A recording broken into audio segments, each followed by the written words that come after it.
to directly research on TVET system and policy, student sustainable development, TVET curriculum and teaching, green skills development and internalization of TVET.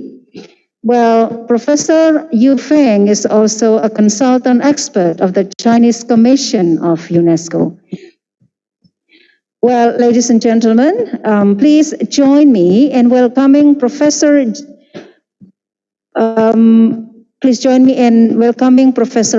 Liu Yufeng for the first presentation. Professor Liu Yufeng, the floor is yours.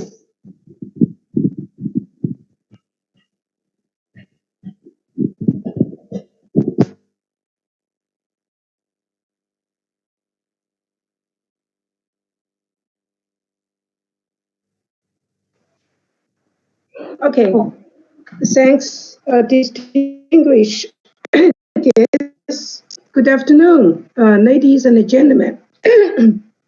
I'm very glad to have this opportunity to share some information about TVET reforms and practices in PR China. First, I'm so glad to meet all of you online. So today, my presentation will focus on three aspects.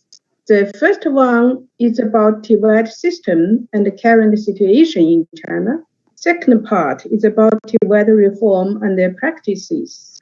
And the third part is about experience of TVET development in China. I wish this information will be useful for all of you as a reference for the development of TVET in Indonesia, and also found common interest to cooperate between our two countries. And Chinese government carried out open policy at the end of 1917th last century, and after that, our economy developed very fast. This chart I download from the World Bank. From this chart, you could find clearly the GDP of China increased very fast from 1918 to 2020, and also the GDP per capita. To make it more clearly, I make this chart by myself. From here, you could find GDP per capita in 1981, more than 10,000 US dollar. So our total GDP is reach about more than 80% of the GDP total in the world in year of 2019.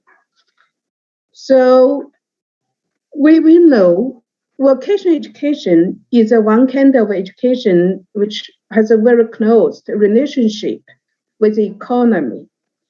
We could very proudly to say that our TVET make a contribution to the development of Chinese economy, because we already cultivated a huge number of skilled workers for our industry, for our enterprises, because our employment rate of TVET is pretty high.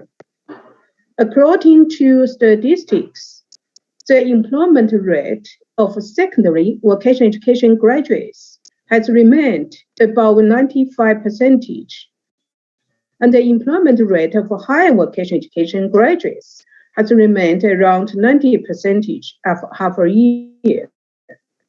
And in modern manufacturing and emerging industries, more than 70% of the new employees come from vocational institutes, and nearly 70% of the graduates are employed nearby counties and cities, because of our know that our TVET need many services for the development of local economy, and not only serves the development of economy, but TVET also need to service the social development, including equity. Let's say more than 8.5 million families have realized the dream of having the first generation of higher education students through vocational education. Let me show you specific figures about employment rate of higher vocational education institutes. This chart, from this chart, you could find employment rate here 6 months after graduation of higher vocational education institutes. From year 2015 until the year 2019, it's about 90% of employment rate. And for the specialty counterpart rate, it's more than 70%, which is also pretty high. Let's say what the students learn, what they do. So this, we call it counterpart, specialty counterpart rate. The most important things that our graduates, they are pretty satisfied with the jobs. The employment satisfaction rate of graduates for our higher vocational education graduates also very high, more than 93%. So this is the reason why we could say the development of Chinese TVET made a great contribution to the development of the whole society in China. So what's the situation of a TVET system in China? So this is a chart of Chinese education system, and we carry out 9 years compulsory education system policy. Students learn at the age of 6 years, and then 6 years in primary education, and then 3 years in secondary education, and then another 3 years for upper secondary education, and then they go to higher education. And for vocational education system, we could say we have 4 levels, or let's say 3 levels. Primary, which happens in lower secondary, and secondary vocational education, which happens in upper secondary education, and then higher vocational education. These 2 levels become to, we could say, all of them belong to higher vocational education. We could classify it into 3 years higher vocational education and 4 years higher vocational education.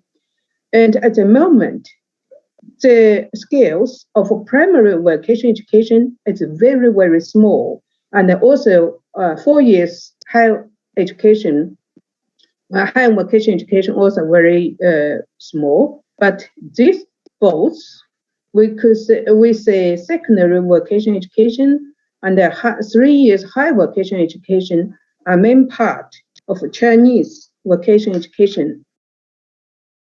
So then, what's the administrative system?